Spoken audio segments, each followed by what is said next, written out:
Welcome, everyone, to our Spirituality and Health seminar.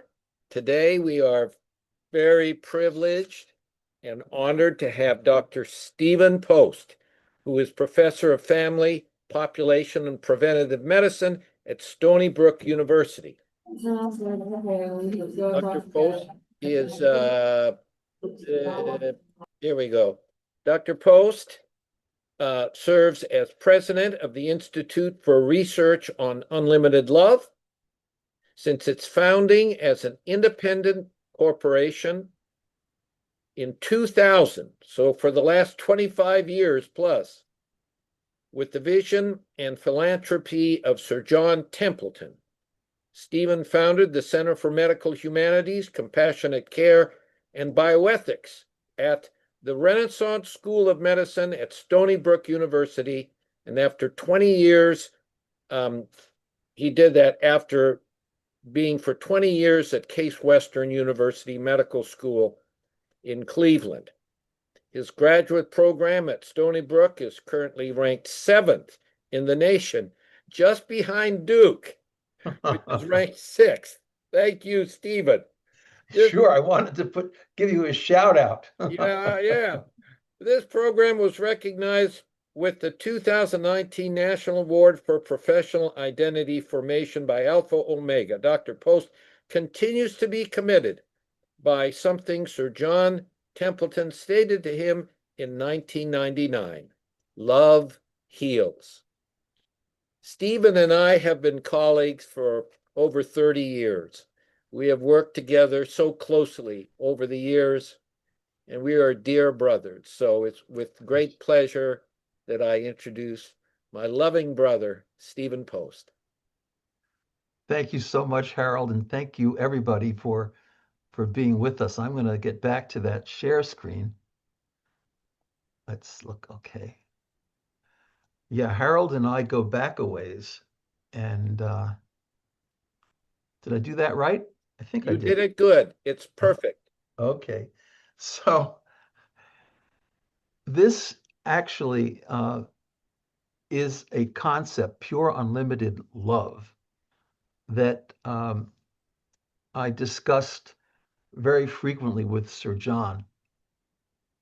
In fact, when he died in the summer of 2008, his son, who was a trauma surgeon at CHOP, called me and said, Dad is dying. And I said, Jack, is there anything I can do? And he said, well, come to think of it, he has a request. Dad has a book he'd like to write, but he doesn't have time to write it.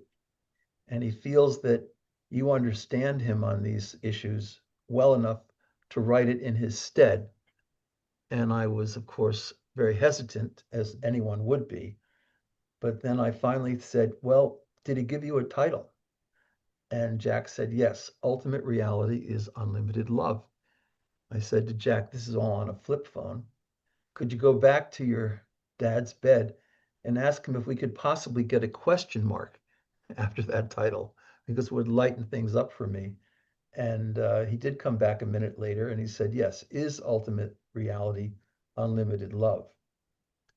But Sir John had written a pamphlet called Pure Unlimited Love, which was just 30 or 40 pages. And I always was expecting that in loyalty, I would write a book of my own that borrowed from that language. So, quick question, everybody would ask, what is love?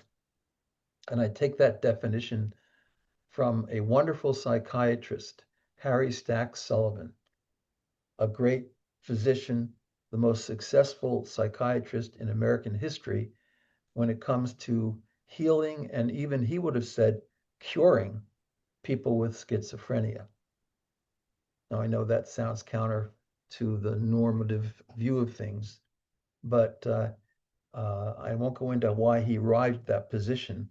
But his definition of love, which I borrow from very heavily, not quite verbatim, is that love occurs when the well-being and security of another is as real or meaningful to you as your own, and sometimes more so. So that was his definition, and he based his practice of 40 years on that. And of course, he was a huge influence on John Nash and the Beautiful Mind story, because John Nash followed exactly what Harry Stack Sullivan suggested in terms of going back to an environment that he recognized, could attach to, and that was the Princeton area where he'd gone to school, and be socially engaged, be creative, spend time in nature, and it worked out quite magnificently for him. So Harry Stack Sullivan didn't use a lot of fancy ancient languages to define love. It's really a kind of a corner coffee shop type definition, but I've always liked it and used it quite widely. M. Scott Peck thought very highly of it. Scotty Peck and I were friends for many years because although he graduated from the medical school at Case Western in psychiatry, I'd known him for at least 15 years and we corresponded a great deal. And there's a lot of his influence in my thinking, as well as Sir John's. So what is pure unlimited love? Well, one of my good colleagues here, Jeffrey Trilling, who was the head of family medicine for many, many years and is a bit of a mystic, I asked him that question right here in this audience, in this office, right where I'm sitting. He paused and he said, unlimited love is the first thing that you see when you close your eyes for the last time, comma, hopefully, which is to say that that moves beyond the kind of social, relational, purely human aspects of love to something that is of a higher order in the universe and that can invade, if you will, our experience. And if you look at the great lives of Chagall and Ramanujan, WH Auden, and so many others, and I talk about their encounters with this idea of pure unlimited love in the book, it actually transformed them profoundly. So that's what pure unlimited love is about. Unlimited in that it is not myopic. I'm not a great fan of human love because I do think it tends to be insular. It tends to be myopic. And even though we owe an awful lot to the near and dear, and we have to be responsible for them, so I don't eliminate that at all, contrary to the utilitarians or even the Kantians. I think while we're focusing in on those who are delivered into our lives by natural means, we always need to be on guard against insularity and turning ourselves outward toward a shared humanity. So unlimited love means not insular. It means not erratic, not unstable, but consistent over time in ways that are inclusive of all people as well as those who are closest to us. And then this idea of 7 paths to inner peace. Well, we'll talk a little bit about that. Let me just get this thing. Okay. So that's that definition of love. I spend a lot of time and have all my life since I was 15 thinking about the most common everyday expressions of love. So in 2007, I did a book called Why Good Things Happen to Good People. They don't always happen to good people, but sometimes bad things happen as well. But in general, as a scientific generalization, and we've studied this with various national surveys, people do feel that good things happen to good people. Not everybody is thinking that no good deed goes unpunished. I had a dean who used to say that all the time and then laugh in my face, which was interesting. But what are the major expressions that love takes? So I get up in the morning and I pray and I meditate, and then I envision um, the individuals I know I'm going to encounter over, say, the next 12 hours, not just my wife and my son, who happens to be living at home right now, and anyone else in the family, but I think about people at work. Now, if I come into this office and I'm spewing forth the language of love, people might think I've gone totally crazy, which is always possible. Uh, does this mean love of chocolate, love of designer jeans? Who knows? I have nothing against chocolate. In fact, I probably eat too much of it. But actually, the expressions of love, which are listed here, are pretty consistent with most of the literature in psychology and even in the life sciences and what I would call positive psychology. I can recall vividly with Arthur Schwartz introducing Sir John in the fall of 1998 to Marty Seligman, who was at Penn. And Marty had finally gotten tired of studying learned helplessness in dogs because that only goes so far. I mean, it is true that if you kick a dog at a certain point, it will stop getting up off the floor.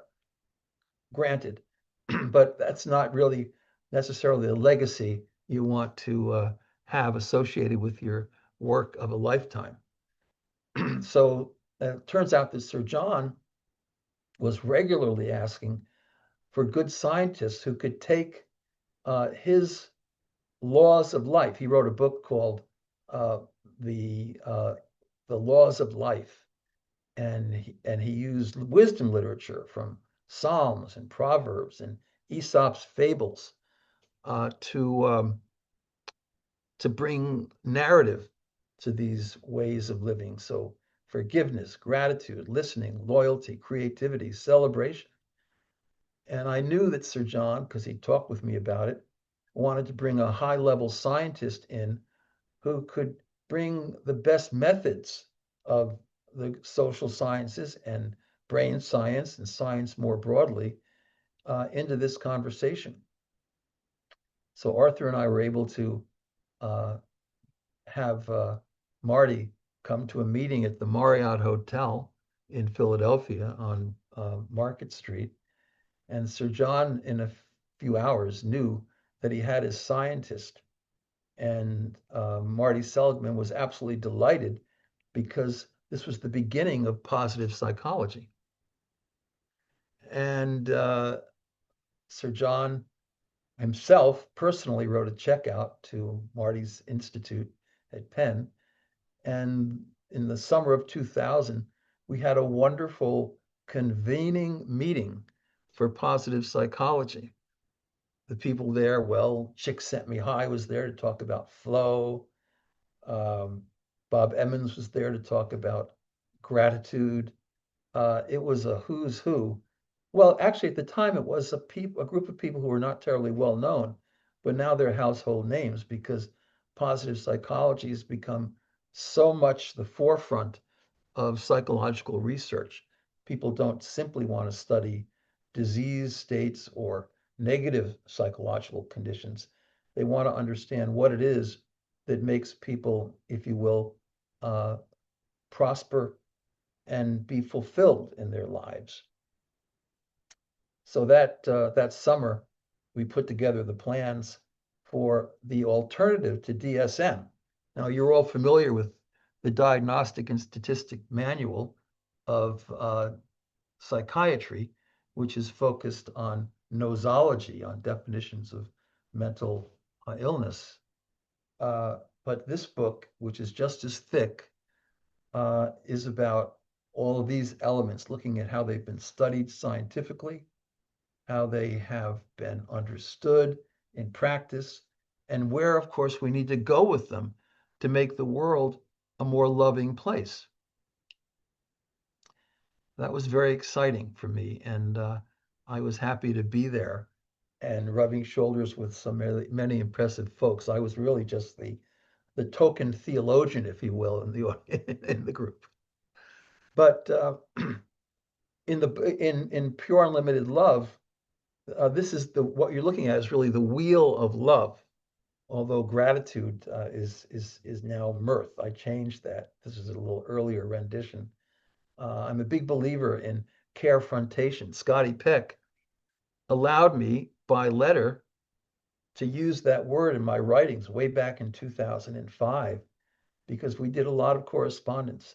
And he said, you need something to help you talk about love in a way that isn't just comforting, but that is actually able to keep people moving in the right direction and heal them. And it shouldn't be confrontation. It shouldn't be tough love. We agreed about that. So let's use carefrontation. And he actually gave me a letter of permission to use carefrontation, which is a big part of The Road Less Traveled, if you go back and read it. So he allows me to use that. And I have a wonderful notebook of our letters and correspondence up here on my shelf. Listening, well, that comes from Dame Cicely Saunders, who showed up at invitation to our first Institute for Research on Unlimited Love conference at MIT in October of 1999. I sat at a table with Sir John. Dame Cicely had won one of the early Templeton prizes, and she was invited. She came all the way over from St. Christopher's Hospice in London, and she gave the dinner talk. And she said, I'm 82 years old now, and I still go into St. Christopher's every single morning early, and I change bedpans because it conveys humility. And she said, I was a nurse before I was a doctor. The only reason I became an MD was because the doctors were giving me so much grief and kickback at the very idea of hospice, of not insisting that everybody at the point of death have a tube in every orifice, natural and unnatural. So she became a doctor for those kinds of reasons, but she was still at heart, she was a deeply caring nurse. And she said, after I changed bedpans for an hour, she said, with pride and with humility, then I sit on the end of beds and I ask individuals who are dying, what is it that they feel in their lives was most meaningful and worth talking about and even worth celebrating? And she called that dignity therapy. By the way, if you go up to Canada and all the hospices, they practice her form of dignity therapy. You can Google that. And so she said, I sit and I listen. And she said, when I listen to people and I don't interrupt in 7 seconds or 10 seconds or 15 seconds, they know that I'm approaching them with love in my heart. And she gave the most beautiful speech.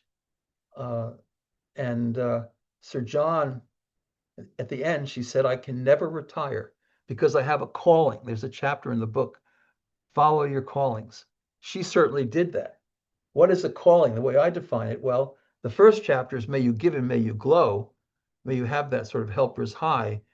But then in order for it to be consistent over the years, you hopefully want to find a workplace in life, a job in life, a calling in life that blurs the line between work and play, and so that you're always feeling that level of fulfillment.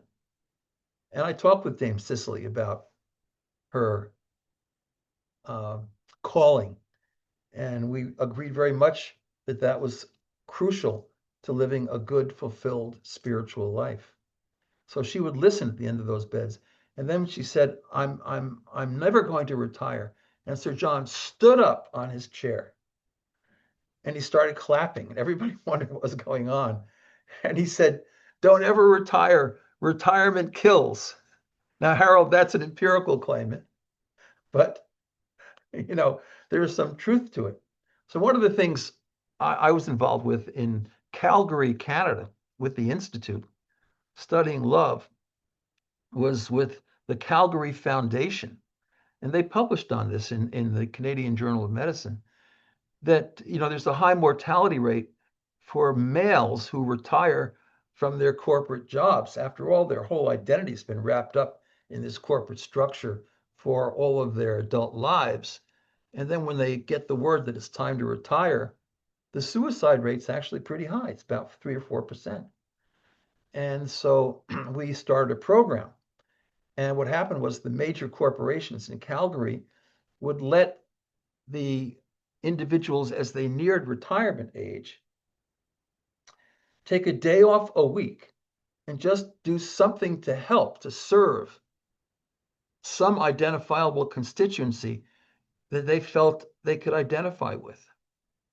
And so they would do that for 5 years prior to retirement. And guess what? That suicide rate disappeared, went down flat to zero. Totally. And that's a big accomplishment. And so I want to say that I'm proud of that. But it was basically a way of letting them express love while still being on the job, but finding meaning in a greater sense of community than the corporate structure. So that was a beautiful thing. So the expressions of love matter a lot to me. And when I get up in the morning, I ask myself, okay, I know my friend's son is relapsing into addiction. So when I see him, how do I want to approach him? It's going to be with compassion, with great listening, with respect. And someone else may be stuck on their research project. It's not going anyplace. So I need to put my thinking bonnet on and come up with an idea for them, with them, and hopefully get that started again. I'm a big fan of loyalty. So many people now struggle because there's so much instability in core relationships. This is why it's important that Harold is doing a lot of things through his program with marriage. I've been married 43 years. Harold, how long have you been married?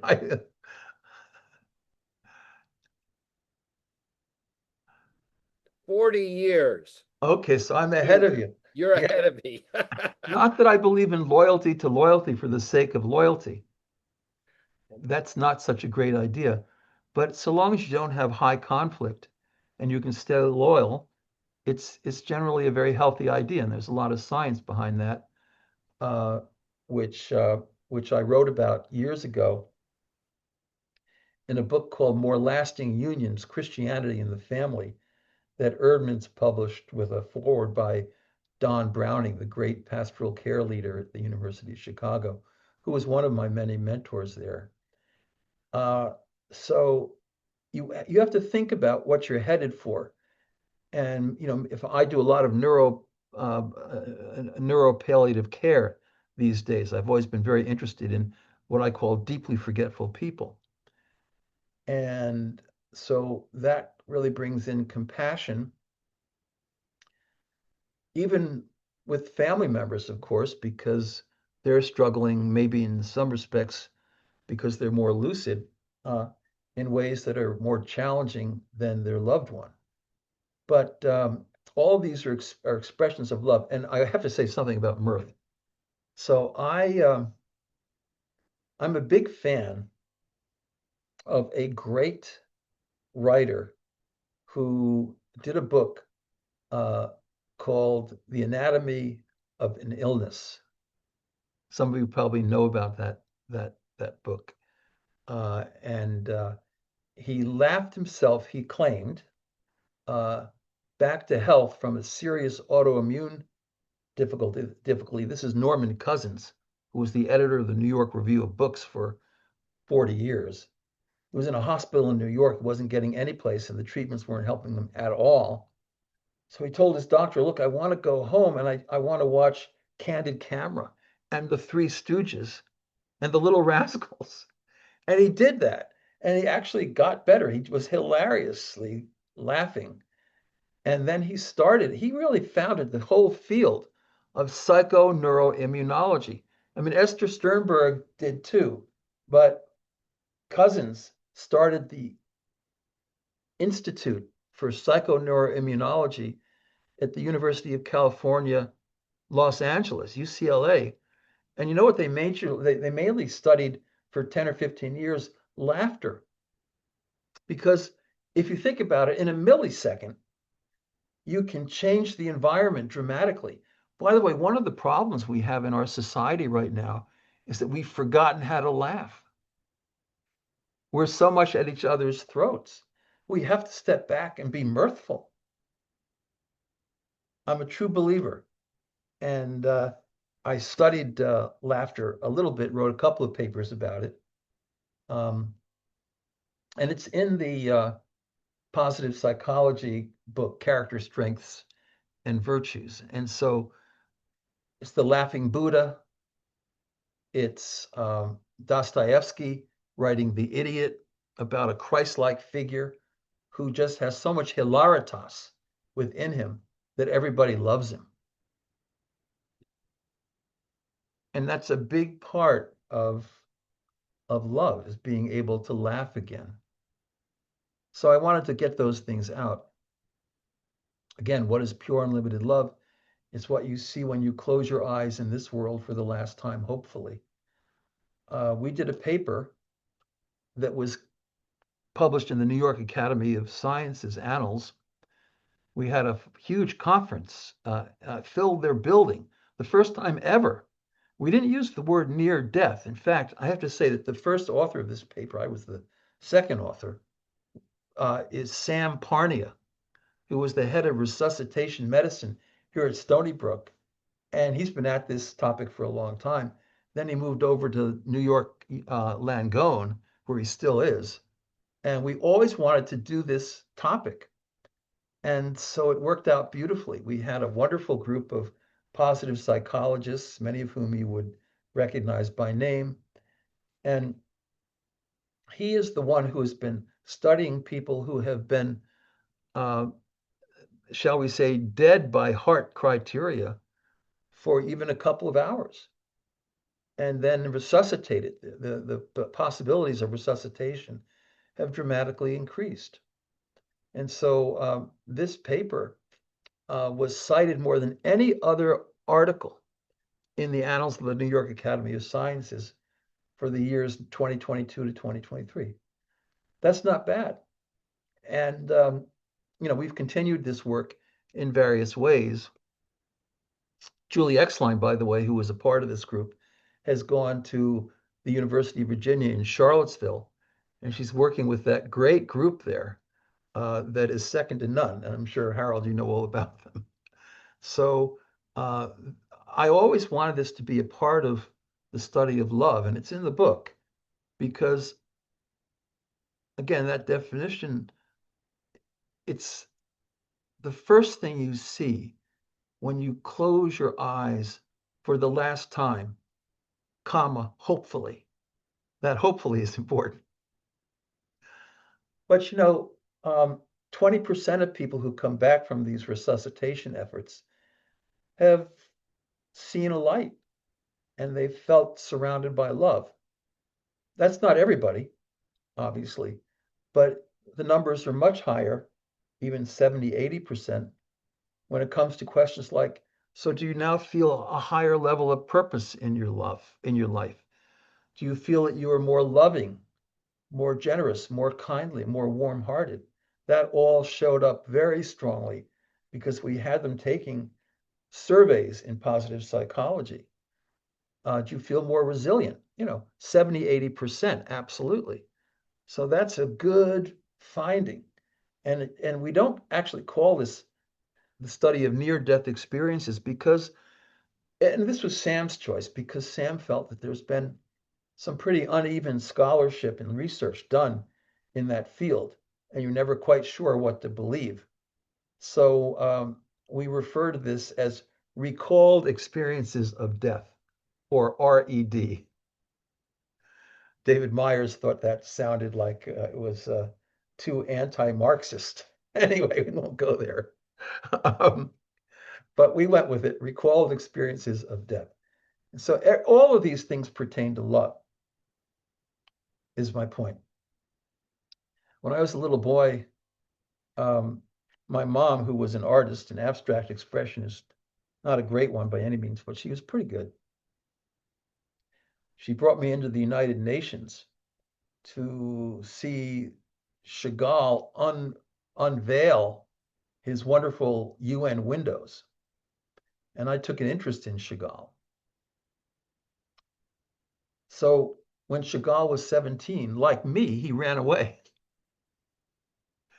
from a small town in Russia where his family had been pickling herring fish for many, many decades. That was the family business. He didn't want to do that. So he had to run away. He was 17 and he went to St. Petersburg, which was, I'm sorry to say, terribly anti-Semitic at the time. And they put him in jail twice just because they didn't like the look of his nose. And I'm so sorry about what happened in Australia 2 nights ago. It brings tears to my eyes. But this is what he wrote 15 years later when he was in Moscow. It's a really powerful statement. My means did not permit me to rent a room. I was forced to content myself with nooks and alcoves. I didn't even have a bed to myself. I had to share it with a working man. It's true, he was an angel, that working man with the very black mustache. He was so kind to me, he even flattened himself against the wall to give me more room. Turning my back on him and my face to the window, I breathed fresh air. It started getting dark. Suddenly, the ceiling opens and a winged creature descends with great commotion, filling the room with movement and clouds. A swish of wings fluttering, I think, an angel. I can't open my eyes. It's too bright, too luminous. After rummaging about on all sides, he, the angel, rises and passes through the opening in the ceiling, carrying with him all the light and the blue air. Once again, it is dark. I wake up. And then he went out and he painted his first painting, The Apparition, which is a painting of blue angels against a white background. And all of his life, the great artist Chagall, he added an L to his name after this experience because the L in his tradition means with great strides. Now he was going to live with deeper purpose than ever before. And he did. He did the great windows, the UN windows, where I shook his hand, the Art Institute windows in Chicago, the Good Samaritan window in Peconico Hills behind Terrytown, the hospital windows in Israel and Tel Aviv. They all had blue angels because he thought blue was the color of love. And he wrote about that all the time. And when he died outside of Paris, and he was very old. And what was he doing? He was painting a blue angel because he felt that blue was the color of love. And Picasso didn't know what to say about Chagall, but he thought Chagall was the better artist. And he said that guy Chagall must have angels floating around his head. That's The Apparition, 1907. Those are the UN windows. So I'm going to wrap up now, but I do want to get to that national survey that we did with Matt Lee and the now deceased Margaret Paloma, sociologist from the University of Akron, who was a great friend to many of us, including Harold. But, and you may ask, are these arbitrary? But not really, because may you give and glow. I mean, that's so important in life. May you give kindly. It's not just altruism. I don't like the word altruism. I don't even use it because you can have the sort of altruism that's strictly an external action. You can have the altruism that comes with a particular vocation or shall we say job in life. Like my dad was in the Navy and they put him in charge of building the subway net across New York Harbor, there where the Verrazano Narrows Bridge is now. and he was a good swimmer, and he dove into the water to pull a drowning worker out of the cold, icy waters. And I have a beautiful letter from Frank Knox, who was the Secretary of the Navy, over my desk at home. My dad got the Navy medal for that, non-combat. And then I would ask Dad, so did you ever visit that guy? Did you ever ask him how he was doing afterwards? Dad said, no, I was in the Navy, and in the Navy, that's what we do. That was fine. The rescuers at the 9/11 site, Stony Brook has all the nationally and state funded clinics for the rescuers. And I've met many of them, interviewed many of them. We've published dozens of papers. They have a high susceptibility to Alzheimer's disease, by the way, and depression, and they feel resentful that they sacrifice themselves in such a dramatic fashion, but they don't feel that anybody remembers that anymore. So they think they're just passé. It's very difficult for them. But they were firemen and they were policemen and they were whatever, just rushing into that incredible burning fiasco. And it was part of their job, to be honest. So may you give and glow, may you give with kindness. There's a lot of work on kind giving. It's very much like the Jewish concept of hesed, which really means kind giving. And I'm very influenced by Abraham Heschel and Susanna Heschel, and studied with Samuel Sandmel, the great translator of the Jewish Bible. There's a lot of that in me. So I don't like these ideas of just altruism. It's too superficial. May you heal with kindness.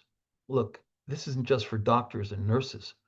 Everybody in this book called people out can approach life in simple ways with kindness. Kindness is not as complicated as empathy or compassion. May you follow your callings. That's where Chagall comes in. He's stuck with his callings. He had to run away and go through some persecution to do it. May you raise kind children. It's one thing to bring your children into the world, and maybe they'll be successful. Maybe they won't. But will they be kind? That's what really matters to me. I have 2 kids, and I think they're both relatively kind. Not perfectly so, because no one's perfect, but they're pretty kind people. So we spent $3 million funding studies from the best sociologists of the family about the how-to of raising kind children. I'm not going to go into that now, but it's in the book and it's chapter 4. Then may you know the one mind. The one mind. That's this idea of consciousness that ultimately Sir John Eccles was right. He was my teacher at the University of Chicago in my neuroscience courses. I took 3 or 4 of them with him. And he did not believe that mind derives from brain. He didn't think mind comes from tissue or cells or biochemistry any more than you can get blood out of a stone. He thought mind before matter. If anything, mind before matter. And that's, of course, consistent with all the great spiritual traditions. I know there are now 14 pretty elaborate theories of how you can get mind from matter. But if you talk with the best philosophers of mind, they don't believe this is even plausible. So I just mentioned that to you. May you know the one mind and use techniques of prayer and meditation to come into contact and feel that one mind within each of us. Because each of us, that's what namaste means. We all have within us the one mind.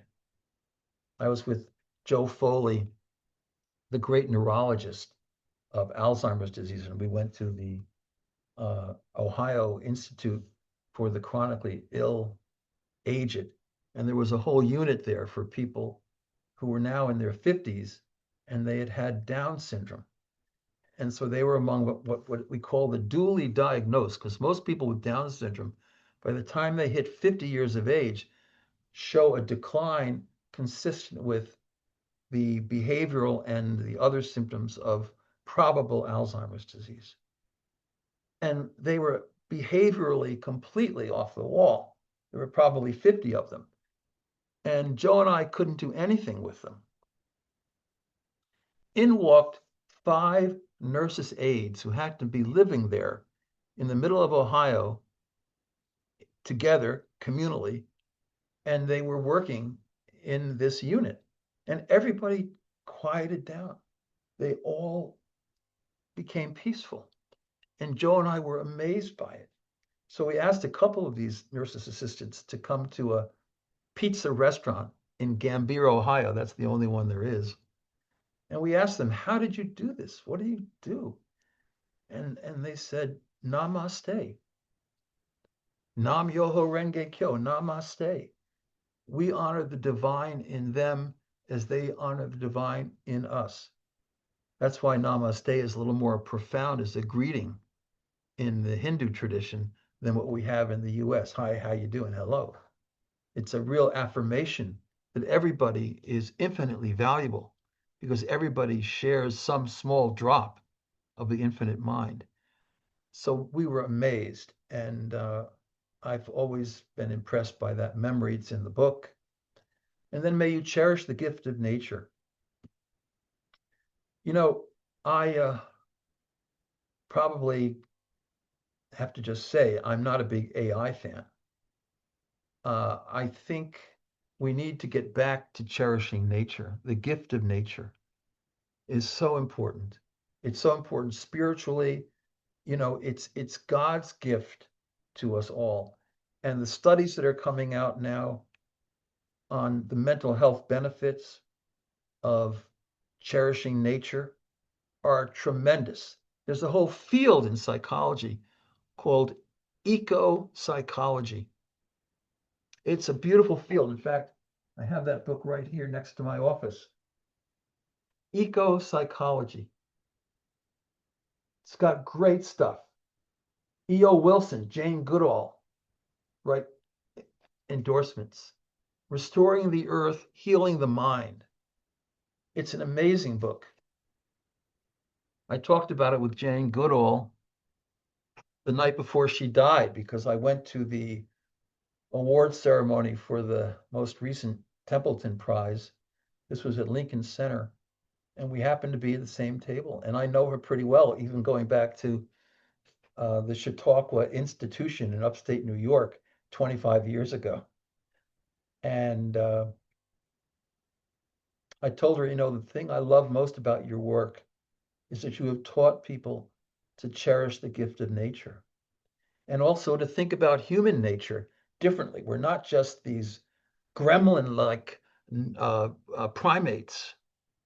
I mean, when I was a boy growing up, we all read the book by Robert Ardrey called what was it? The the ape inside, and it was all about. It was very Freudian. It was about how terrible our inner nature is. But now you have books, thanks to her, best-selling books called The Inner Ape and such things. So there is that good side. And then finally, may you honor the spirit of freedom. I'm all for freedom, but I'm also for the positive version of the golden rule, which exists in every moral tradition, every spiritual tradition, certainly a big thing in the Upanishads. May you honor the spirit of freedom. May you honor your neighbor as yourself and the divine in your neighbor as yourself. So that's what this book does. And it rolls this wheel of love down every one of these pathways. I'm not going to go on for more than 2 minutes, and I expect Harold to just raise his hand and say, okay, enough. But this is my favorite piece of art, even more than Chagall. It's Norman Rockwell. I went to St. Paul's in Concord, New Hampshire, and I had the honor of inviting Rockwell to come up from Stockbridge, Massachusetts, probably better known for Arlo Guthrie. but he came up and he gave a talk about the positive version of the golden rule. And I want to ask everyone here about your skills in observation of art. Do you see the halo in this image? Elsa? Pat? Do you see the halo? Where is it? Yeah, it's the big circle, the big white circle. Chagall did the same thing. So that's exactly what Rockwell asked us kids. I was 14 at the time. And I didn't see it, but my buddy Charlie Scribner did. And we talked about it. And he said, I'm not religious. He was an Episcopalian, so no offense. I mean, there's some religiosity there. Don't get me. The Book of Common Prayer is religious. I'm a church-going Episcopalian, but I recognize that it doesn't have quite the intensity of some other traditions. Just to be honest, one of my friends at Case Western, an orthopod named uh, Peter Smalls, he's a Catholic and he'd gone to Annapolis and he was a graduate of Notre Dame.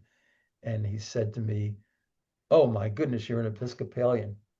Well, he said, the Episcopal Church is to the Catholic Church as the Coast Guard is to the Navy. And I thought it was a cute statement. By the way, he was an Annapolis graduate, by the way. So anyway, but this is spirituality conveyed through art because you see the circle in the middle and everybody's reflecting on the positive version of the golden rule. That's what we need in our schools. Do unto others as you would have them do unto you, not the negative version, which I call moral minimalism. It doesn't require much at all. Although I wish that son of that couple in LA had paid a little more attention to it before he killed his parents. I mean, what's going on in our society right now is total catastrophe.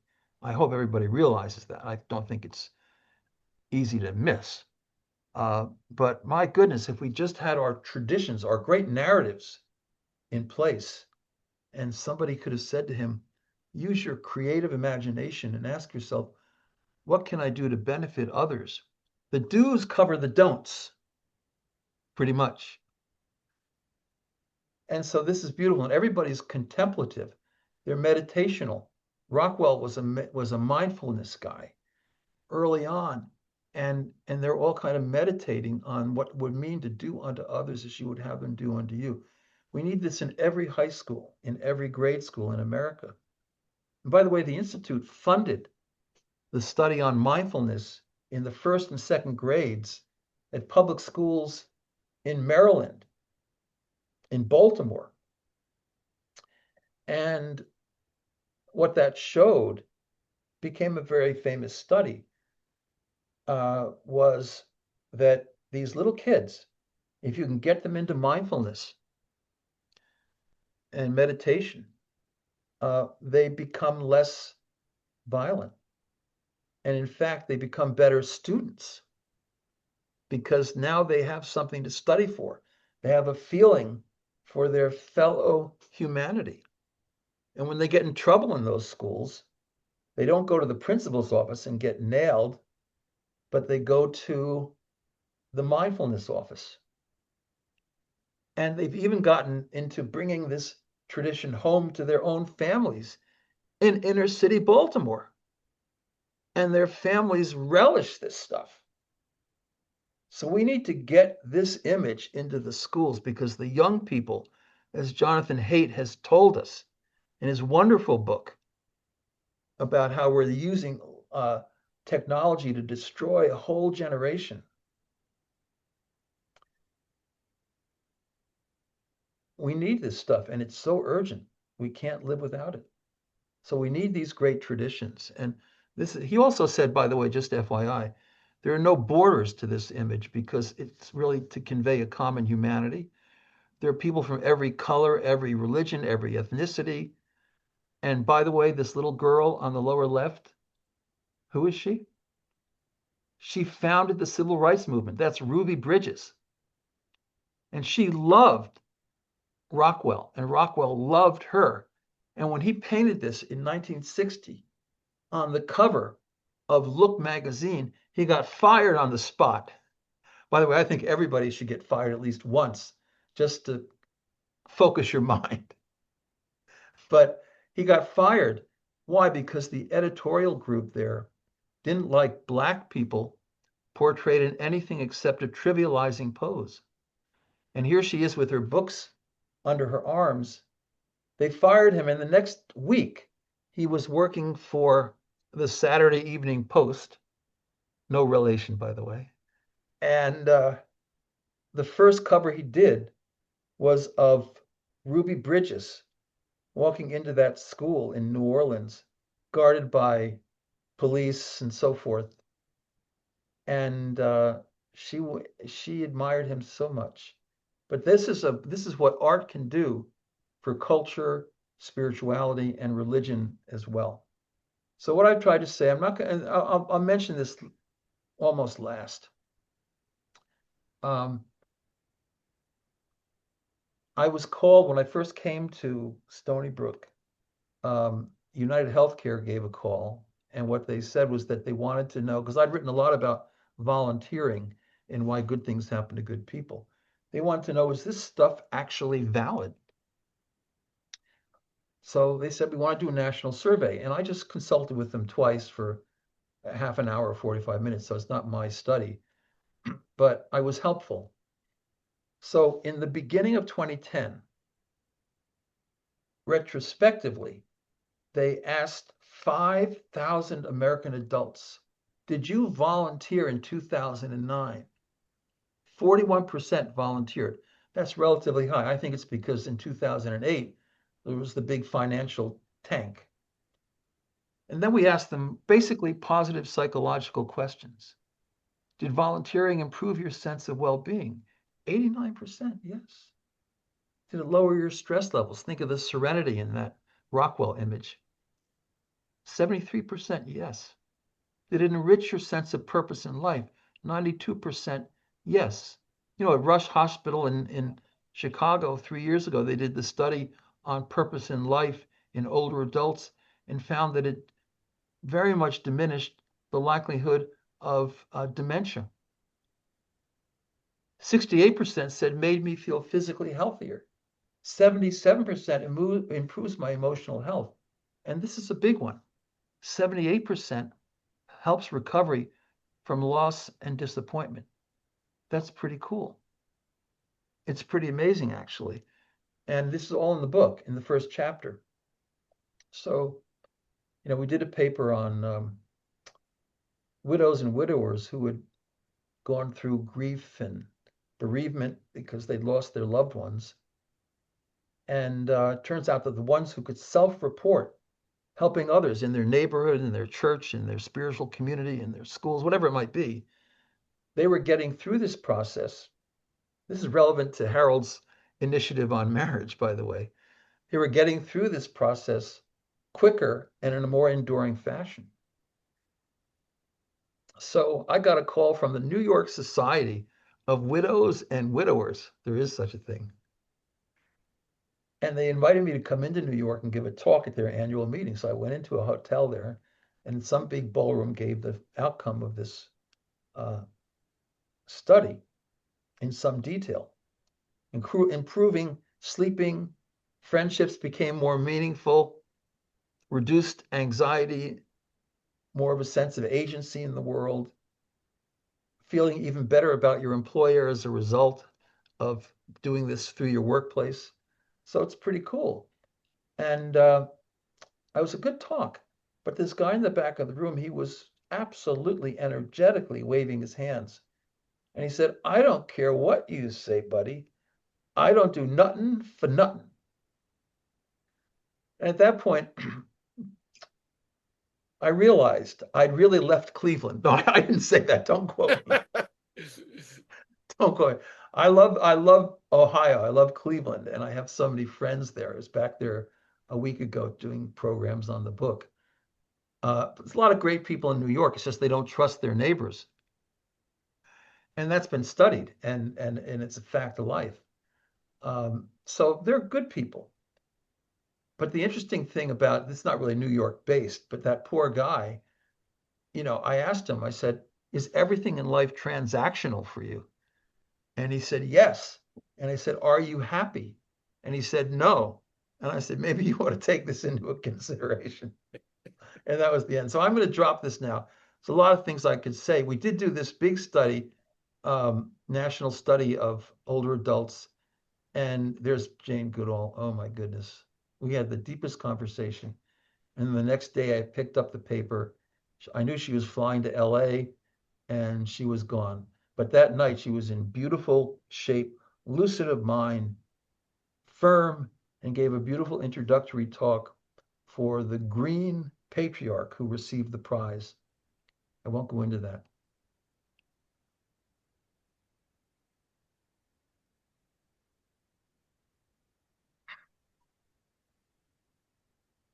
So making this really simple, that's Sir John's laws of life. That's Sir John. That's character strengths and virtues.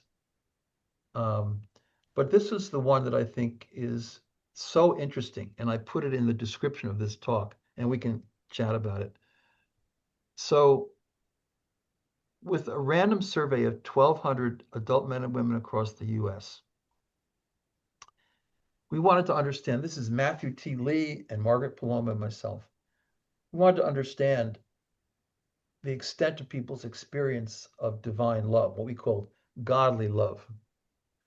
And 8 out of 10 Americans report that they have felt divine love directly and that it increases their compassion for others. Previous surveys have not picked up the centrality of experiencing love or its role in the lives of benevolent people. So we wrote a book about this, a whole book with Oxford. It's got all the numbers and stuff in it, called The Heart of Religion, Spiritual Empowerment, Benevolence, and the Experience of God's Love. Margaret passed away of cancer just a couple of years after this came out. But Matt Lee, who I recruited from the University of Akron, went on, and he's now the director of research for the Human Flourishing Project, which is based at Harvard's Public Health School and Baylor. So that's a good find, right, Harold? Yes. Okay, so I'm going to drop out now, but I just want to stop sharing and go back to seeing everybody, and I apologize for going on too long. So we have a couple of minutes for some questions. Anyone would like to unmute yourself and ask your question to Stephen or make an observation?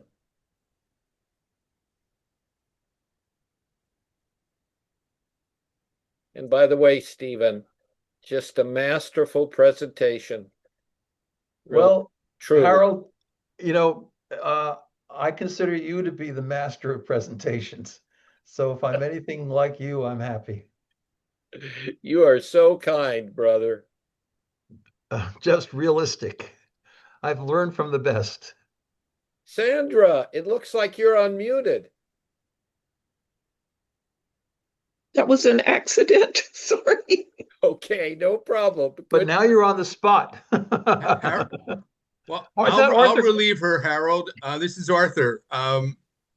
Stephen, Arthur Schwartz, I don't. yes, of the 7 paths, Stephen, which one is most difficult for you to, well, which one is the muscle that you want to strengthen? You know,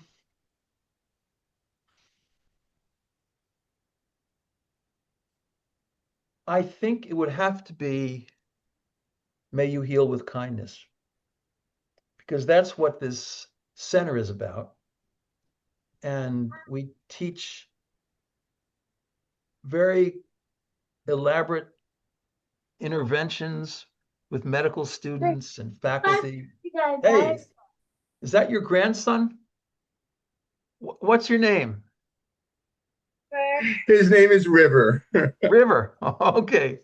Sorry, Well, Stephen.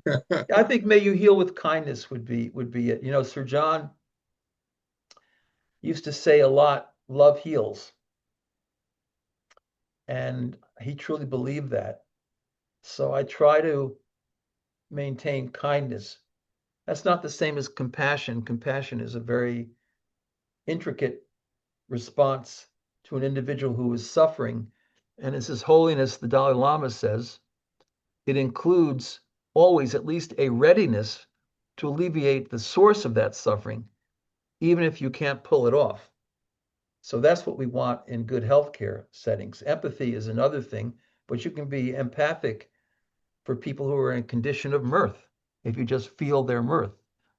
So compassion, kindness, empathy are all a little different. They typically get sort of pulled together in one phrase, but they're quite different. So we have a center here for medical humanities, compassionate care, and lastly, bioethics. But we do a lot with compassionate care, and we actually won the Alpha Omega Alpha Award for our curriculum in teaching medical students compassionate care. And we have outcome studies that appeared in the Journal of Academic Psychiatry. So that would be it. You know, I think that anybody can heal with a little kindness. And I'd like to see more of it right now, especially after what went on in Australia and in LA and at Brown. You know, the center is not holding, as the poet said. And we've got to get back to those grand narratives that hold us together. Amen. One more question, and then we'll have to conclude.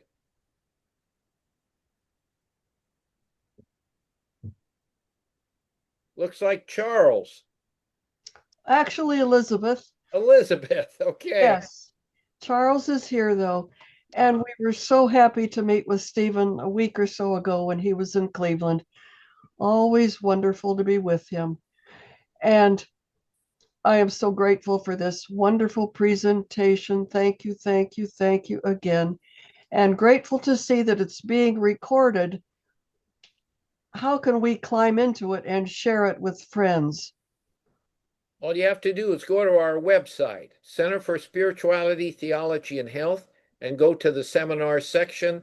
And by this afternoon, this will be up there, along with the PowerPoint slides. That is wonderful to hear. Thank you, thank you, thank you. So Elizabeth and Charlie, you're in Akron, Ohio. I think you got some snow. Well, but we're tough people, so we're dealing with sort of. Sort of. Yeah. Doctor, Okay, Antonio, you have the last question. great presentation. But in their near-death experience, when people return, there is a change in the way they love and treat life with more love, Doctor. Thank you. Well, that's what our studies showed. Even if they had not had some luminous experience, shall we call it, you know, the tunnel, the light, all of those kinds of things that you typically read about, they were still different when it comes to their behaviors and their priorities. So we had actually, Arthur would know many of the people who were on that paper. You can Google that paper and you'll see many of your friends. And it was a kind of a breakthrough paper because never before had the New York Academy of Sciences decided that they could actually host without undue embarrassment something along these lines. So, you know, nothing embarrasses me, and I've been going with this pure unlimited love in loyalty to Sir John for many, many years. And I thank Arthur for being there at the very beginning. It was Arthur actually who had a lot more to do. I was at that meeting where Marty Seligman showed up. It was Arthur who really orchestrated it and was in so many ways the one who set all of that up. And so I just have to look at him and thank him and I saw Bob Emmons a month ago in Boston, and many people who you admire and you mentored. And so I congratulate you on your life. You're in North Carolina now, yes? Okay. It's great to see you. Stephen Post, thank you. Thank you Thank you once very much. again. You have given many talks for us here in our center, and we just love you. We thank you, and just God bless you, my friend. Thank you all for being here. I really appreciate it. God Feels bless great. everybody here as Okay. well. So Happy holidays. see you next month. Bye-bye.